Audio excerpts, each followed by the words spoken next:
गौतम बुद्ध के प्रिय शिष्यों में एक शिष्य ऐसा भी था जो बहुत आलसी था, परंतु वे उससे भी उतना ही स्नेह करते थे जितना अन्य शिष्यों को। एक दिन गौतम बुद्ध ने उस शिष्य को एक कथा सुनाते हुए कहा, किसी गांव में एक ब्राह्मण रहा करता था। वह बहुत ही अच्छा इंसान था, लेकिन उसके अंदर एक बहुत ही खराब आदत थी काम को टालने की। वह हमेशा ही आज के काम को कल पर टालता रहता था। वह यह मानकर चलता था कि जो कुछ भी होता है भाग्य से ही होता है। वह बड़ा ही आलसी और कामचोर था। एक दिन एक साधु उसके घर आए। ब्राह्मण और उसकी घरवाली ने उनकी खूब आदर सत्कार किया। साधु ने चलते समय खुश होकर ब्राह्मण से कहा, तुम बहुत गरीब हो, लो मैं तुम्हें पारस पत्थर देता हूँ। 7 दिन के बाद मैं आऊँगा और इसे ले जाऊँगा। इस बीच तुम जितना सोना बनाना चाहो बना लेना। ब्राह्मण ने पत्थर ले लिया। साधु चला गया। उसके जाने के पश्चात ब्राह्मण ने घर में लोहा खोजा। उसे बहुत थोड़ा लोहा मिला। वह उसी को सोना बनाकर बेच आया और कुछ सामान खरीद लाया। अगले दिन पत्नी के बहुत जोर देने पर वह लोहा खरीदने बाजार गया तो लोहा कुछ महंगा था, तो वह घर लौट आया।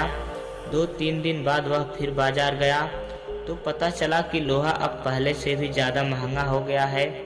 कोई बात नहीं, उसने सोचा एक दिन में भाव जरूर नीचे आ जाएगा, तभी खरीदेंगे। किंतु लोहा सस्ता नहीं हुआ और दिन बीतते गए। 8वें दिन साधु आया और उसने अपना पत्थर मांगा तो ब्राह्मण ने कहा, महाराज मेरा तो सारा समय यूं ही निकल गया, अभी तो मैंने कुछ भी सोना नहीं बना पाया। आप कृपया करके इस पत्थर को कुछ दिन और मेरे पास छोड़ दीजिए। लेकिन साधु राजी नहीं हुआ।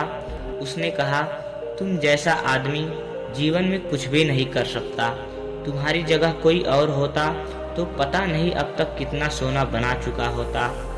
जो आदमी समय का उपयोग नहीं जानता वह कभी सफल नहीं होगा।